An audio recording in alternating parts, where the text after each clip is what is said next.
A lot of times when we think about people's health, a lot of times you see people focus on weight issues or overweight.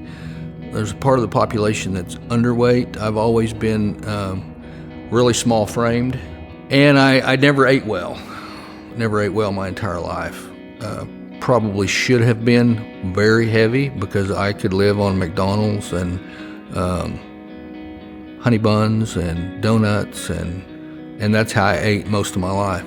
And I never could figure out why I was having some of the issues that I was having.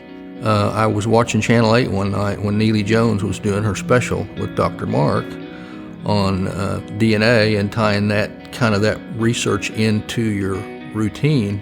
Because of that, it made me pick up the phone and call Mark. Of course, like I said earlier, I've known Mark for many, many, many years, and he remembered my name when I called him and told him that I wanted to come in and talk to him about my health. The story just blew me away. It made sense because I knew just enough about DNA and genetics, and I knew that I'm not hitting a home run in the genetic field. I went in and did the testing, had the blood work done, initial assessment, and it came back what I had expected, that most of it was around my diet.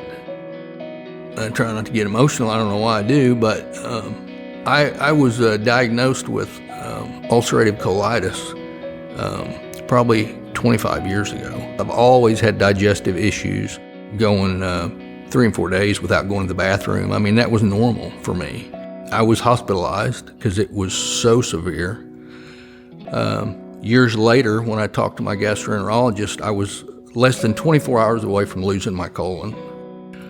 He said in a last-ditch effort, he just times 5 my medications in the hospital, and that's what drove it into remission then.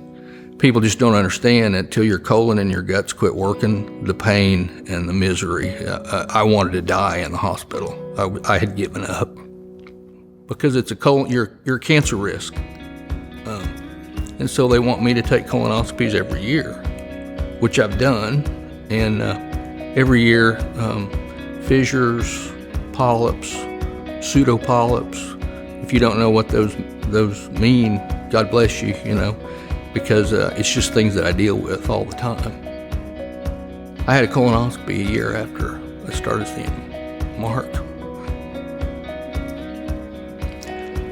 And it was perfect. The doctor told me, he said, "My God, what have you done?" He said, "The inside of your intestinal walls are just like new. No polyps, no bleeding, everything has turned around." And living with that for 25 years, it never clicked that how important it is what you eat. I just tell people that if you're ready, I can tell you something. I can tell you how it changed my life, and it'll change yours if you just give it a shot.